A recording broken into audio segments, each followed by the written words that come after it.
Hi hello ನಮಸ್ಕಾರ. ನಮ್ಮ ಪ್ರೇಕ್ಷಕ ಮಹಾಪ್ರಭುಗಳಿಗೆ ಸ್ವಾಗತ ಸುಸ್ವಾಗತ. ಶ್ರೀವಳ್ಳಿ ಸಿಗ್ತಾಳೆ ಅಂತ ಬೆಂಗಳೂರು ಪೂರ್ತಿ ರೌಂಡ್ ಹಾಕಿದೆ, ಆದರೆ ಎಲ್ಲೂ ಸಿಗಲಿಲ್ಲ. ಅದಕ್ಕೆ ಊರು ಬಿಟ್ಟು ಹೋಗ್ತಿದ್ದೀನಿ. ಯಾರನ್ನ ಹುಡ್ಕೊಂಡು ಹೋಗ್ತಿದ್ದೀನಿ ಅನ್ಕೊಂಡ್ರಿ? ಪ್ರೇಯಸಿನ ಇಲ್ಲ ಮಗು ರಾಕ್ಷಸಿನ? ಯಾರ ರಾಕ್ಷಸಿ ಅಂತನಾ? ಎಸ್, ದ ವರ್ಲ್ಡ್ ಫೇಮಸ್ ರಾಕ್ಷಸಿ ನಾಗವಲ್ಲಿ. ಬೆಂಗಳೂರಿನಂತ ಸಿಗಲಿಲ್ಲ, ಶ್ರೀವಳ್ಳಿ ಹುಡ್ಕೊಂಡು ಹೊಟ್ಟಿದ್ದೀವಿ ನಾಗವಲ್ಲಿನ. ಬನ್ನಿ, ನಿಮಗೆ ನಾಗವಲ್ಲಿ ಯಾರು ಅಂತ ತೋರಿಸ್ತೀನಿ. ನಾವೇ ಓದ್ದಂಗಿದೆ. ಹೇಗಿದ್ರು ರಾಕ್ಷಸಿ ಕೈಗೆ ಸಿಗ್ತೀನಿ ಅಂದ್ಕೊಂಡಿದ್ದೀನಿ ಇವತ್ತು. ಸೊ ನಾನು ಹೊಟ್ಟೆ ತುಂಬ ತಿಂದರೆ ಆ ಮುದ್ದು ರಾಕ್ಷಸಿಗೂ ಮೀಲ್ಸ್ ಜಾಸ್ತಿ ಆಗುತ್ತೆ. ಅದಕ್ಕೆ ಬಿಡದಿ ಬಿಸಿ ಇಡ್ಲಿನ ಲೋಡ್ ಮಾಡ್ತಿದ್ದೀನಿ. ತಿಂದು ಈಗ ಮುಂದೆ ನಾಗವಲ್ಲಿ ಭೇಟಿಗೆ ನಮ್ಮ ಜರ್ನಿ ಮತ್ತೆ ಶುರುವಾಯಿತು. ಬಿಡದಿ ದಾಟಿ ರಾಮನಗರ ಕಡೆಗೆ ಹೋಗ್ತಿದ್ದೀವಿ. ಈಗ ಜರ್ನಿ ಶುರು ಆಯಿತು. ರಾಮದೇವರ ಬೆಟ್ಟಕ್ಕೆ ಹೋಗೋ ಮಹಾದ್ವಾರನೇ ಈ ಆಂಜನೇಯ ಸ್ವಾಮಿ ಸ್ಟ್ಯಾಚ್ಯೂದು. ರಾಮದೇವರ ಬೆಟ್ಟ ಅಂದರೆ ಹಿಂದೆ ಇಲ್ಲಿ ಹಿಂದಿ ಶೋಲೆ ಮೂವಿ ಶೂಟ್ ಆಗಿದ್ದು ನೆನಪಾಗುತ್ತೆ. ಹಾಗೆ ಮುಂದೆ ಹೋದರೆ ಚನ್ನಪಟ್ಟಣ ಸಿಗುತ್ತೆ. ಅಲ್ಲಿಂದ ಹಂಗೆ ನಮ್ಮ ಪಯಣ ಮದ್ದೂರು ಕಡೆಗೆ ಬಂದ್ವಿ. ಮದ್ದೂರಲ್ಲಿ ರೈಟ್ ಸೈಡ್ ನೋಡಿದ್ರೆ ನಮ್ಮ ಬಾಸ್ದು ಕಟೌಟ್ ಸಿಕ್ತು. ಹಂಗೆ ಹೋಗ್ತಾ ಹೋಗ್ತಾ ಮುಂದೆ ನಮಗೆ ಬಾಸ್ದು ಕಟೌಟ್ಗಳು, ಹಿಂದೆಗಡೆ ಬಸ್ ಮೇಲೆ ಅಂಟಿಸಿರೋ ಸ್ಟಿಕ್ಕರ್ಗಳು, ಬರೀ ಬಾಸೇ ಕಾಣಿಸ್ತಾರೆ ಮದ್ದೂರಿಂದ. ಯಾಕಂದರೆ ಇಲ್ಲಿ ಪೂರ್ತಿ ಬಾಸ್ ಅಭಿಮಾನಿಗಳೇ ಜಾಸ್ತಿ ಇರೋದು.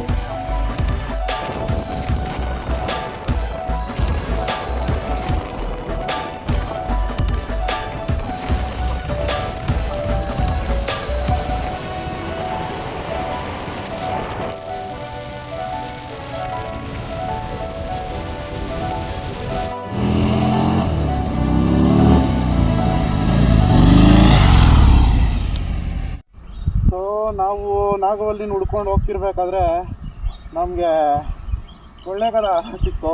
ಕೊಳ್ಳೇಗಾಲ ಏನಕ್ಕೆ ಫೇಮಸ್ ಅಂತ ನಿಮಗೂ ಎಲ್ರಿಗೂ ಚೆನ್ನಾಗಿ ಗೊತ್ತಿದೆ. ಸೊ ನಾಗವಲ್ಲಿ ಏನಾದರೂ ಸಿಗ್ತಾಳ ಇಲ್ಲೂ ಅಂತ ಯೋಚನೆ ಮಾಡ್ತಾ ಇದ್ದೆ ನಾನು. ಈಗ ನಮ್ಮ ಪ್ರೇಕ್ಷಕರಿಗೆಲ್ಲ ಕುತೂಹಲ ಏನಂದರೆ, ನಾನು ಹುಡ್ಕೊಂಡು ಹೋಗ್ತಿರೋ ನಾಗವಲ್ಲಿ ಯಾರು, ಯಾವ ಕಡೆ ಅವಳು ಇರೋದು, ಕೊಳ್ಳೇಗಾಲದಲ್ಲಿ ನಿಂತ್ಕೊಂಡು ಏನು ಮಾಡ್ತಿದ್ದೀನಿ, ನಾಗವಲ್ಲಿಗೂ ಕೊಳ್ಳೇಗಾಲಕ್ಕೂ ಏನಾದರೂ ಲಿಂಕ್ ಇದೆಯಾ ಗೊತ್ತಿಲ್ಲ. ನೋಡೋಣ ಬನ್ನಿ. ನಾವು ಮುಂದೆ ಹೋಗ್ತಾ ನಾಗವಲ್ಲಿ ಸ್ಟೋರಿ ಹೇಳಬೇಕು. ಅದು ಸರಿ, ನಾಗವಲ್ಲಿ ಅಂದರೆ ಏನು ಗೊತ್ತಾ? ಸಂಸ್ಕೃತದಲ್ಲಿ ವಿಲೇದೆಲೆ ಗಿಡ ಅಂತಾರೆ. ಆಪ್ತಮಿತ್ರ ಸಿನಿಮಾದಲ್ಲಿ ಎಲ್ಲರನ್ನ ಕಾಡಿದ ದೆವ್ವ ಇದೆ. ನಾಗವಲ್ಲಿ ರಾಮನಗರ ಸಂಸ್ಥಾನದ ನರ್ತಕಿ ಅಂತ ಸಿನಿಮಾದಲ್ಲಿ ಹೇಳಿದ್ದಾರೆ. ಆ ಸಂಸ್ಥಾನಕ್ಕೆ ಈ ಕೊಳ್ಳೇಗಾಲನು ಸೇರ್ತಿತ್ತು ಅನಿಸುತ್ತೆ. ಹಾಗಾಗಿ ನಾಗವಲ್ಲಿ ಇದಕ್ಕೂ ಸಂಬಂಧ ಇದೆ ಅನ್ನಿಸ್ತಿದೆ. ಬನ್ನಿ ನೋಡೋಣ.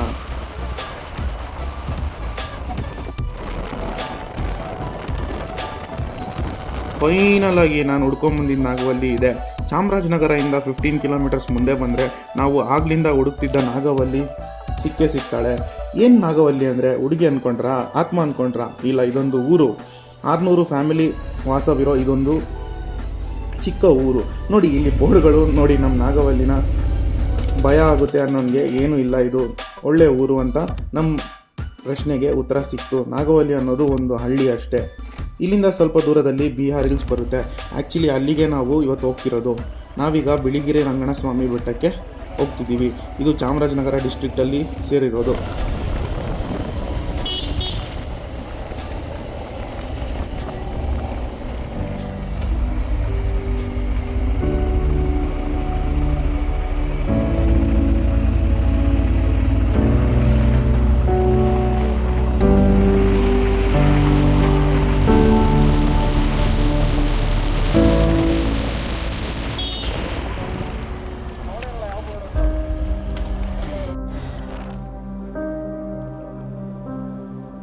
ಇವಾಗ ನಾವು ಬಂದ್ವಿ Bihar hills wild life sanctuary ಎಂಟ್ರೆನ್ಸ್ಗೆ. ಇದು 2011 ಕರ್ನಾಟಕ ಸರ್ಕಾರ ಇದನ್ನು ಟೈಗರ್ ರಿಸರ್ವ್ ಆಗಿ ಮಾಡುತ್ತೆ. ಅದಾದ ನಂತರ ಇನ್ನು ಕೆಲವು ತಿಂಗಳುಗಳಲ್ಲೇ ನ್ಯಾಷನಲ್ ಟೈಗರ್ ಕನ್ಸರ್ವೇಷನ್ ಅಥಾರಿಟಿಯಿಂದ ಅಪ್ರೂವಲ್ ಬರುತ್ತೆ. ಸೊ ಅಲ್ಲಿಗೆ ಇದು ಅಫಿಷಿಯಲಿ ಅಪ್ರೂವ್ಡ್ ಟೈಗರ್ ರಿಸರ್ವ್ ಆಗುತ್ತೆ. ಬನ್ನಿ ನೋಡೋಣ ಹೇಗಿದೆ ನಮ್ಮ ಟೈಗರ್ ರಿಸರ್ವ್ ಅಂತ.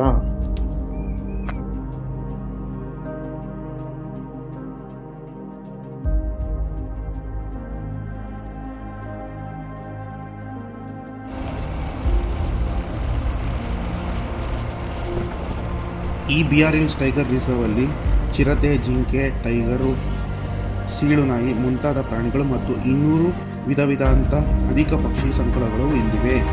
ಇಲ್ಲಿನ ಆದಿದೇವತೆ ಶ್ರೀ ಬಿಳಿಗಿರಿ ರಂಗಸ್ವಾಮಿ ಹಾಗೂ ಶ್ರೀರಂಗಪಟ್ಟಣದ ರಂಗನಾಥ, ಶಿವನ ಸಮುದ್ರದ ಹಾಗೂ ತಿರುಚನಪಲ್ಲಿಯ ಶ್ರೀರಂಗ ವೆಂಕಟೇಶ ಅಣ್ಣ ತಮ್ಮಂದಿರು ಎಂಬ ನಂಬಿಕೆ ಇಲ್ಲಿನವರದಾಗಿದೆ.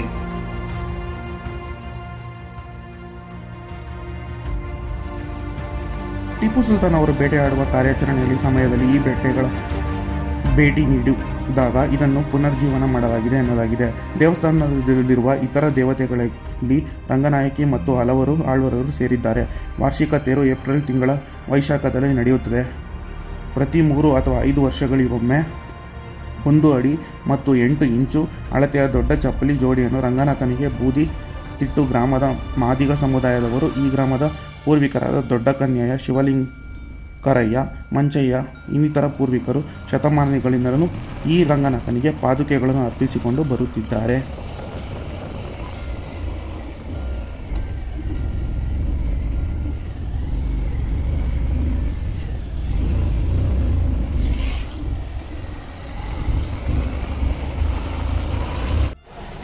ಸೊ ನಾವು ಇವತ್ತು BRLC ಬಂದಿದ್ವಿ. ಇಲ್ಲಿ ಟಾಯ್ಲೆಟ್ ಫೆಸಿಲಿಟೀಸೇ ಇಲ್ಲ. ಯಾರಾದರೂ ಬರೋರು ನೋಡ್ಕೊಂಬನ್ನಿ.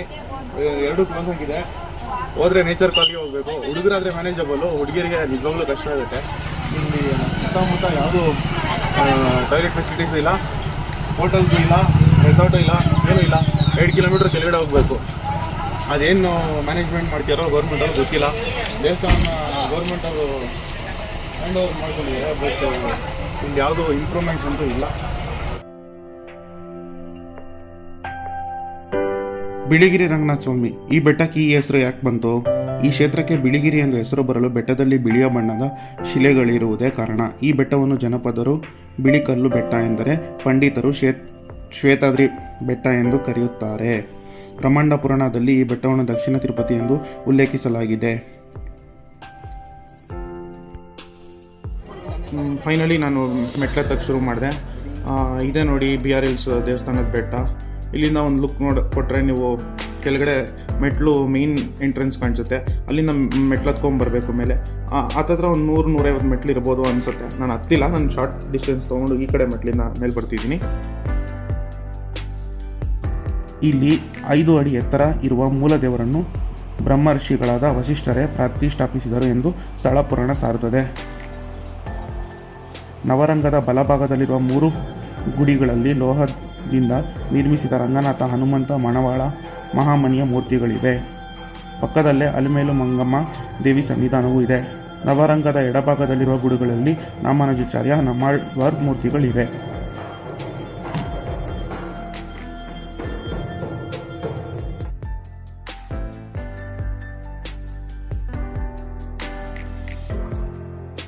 ಸಮುದ್ರ ಮಟ್ಟದಿಂದ 5091 ಅಡಿ ಎತ್ತರದಲ್ಲಿರುವ ಈ ಬೆಟ್ಟವು ನವರಂಗ ಮುಖಮಂಟಪದಿಂದ ಕೂಡಿದ ಬಿಳಿಗಿರಿ ರಂಗನ ಪುರಾತನದ ದ್ರವಿಡ ಶೈಲಿಯ ದೇವಾಲಯವಾಗಿದೆ.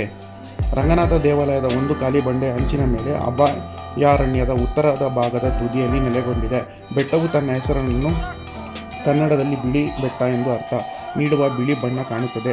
ಇಲ್ಲಿನ ದೇವತೆಯನ್ನು ಸಾಮಾನ್ಯವಾಗಿ ಬಿಳಿಗಿರಿ ರಂಗ ಎಂದು ಕರೆಯಲಾಗುತ್ತದೆ ಮತ್ತು ಒಂದು ಅನನ್ಯವಾದ ನಿಂತ ಭಂಗಿಯಲ್ಲಿ ಚಿತ್ರಿಸಲಾಗಿದೆ. ಈ ದೇವಸ್ಥಾನದಲ್ಲಿ ರಂಗನಾಥ ದೇವರ ನಿಂತಿರುವ ರೂಪ ಇಂದಿನ ವೆಂಕಟೇಶ ದೇವಸ್ಥಾನದ ಪುನರ್ಸ್ಥಾಪನೆ ಎಂದು ಹೇಳಲಾಗುತ್ತದೆ.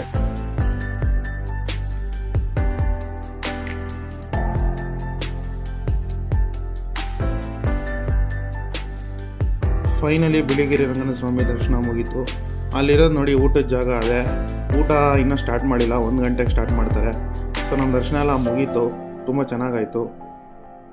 ದೇವ್ರ ಮೇಲೆ ನಂಬಿಕೆ ಇದೆ, ಆದರೆ ಬೇರೆಯವರು ಹೇಳೋ ಈ ಜಾತಕ ಜ್ಯೋತಿಷದ ಮೇಲೆ ನಂಬಿಕೆ ಇಲ್ಲ. ನಂಬಿಕೆ ಅನ್ನೋದಿರಬೇಕು, ಆದರೆ ಮೂಢನಂಬಿಕೆ ಅನ್ನೋದಿರಬಾರ್ದು.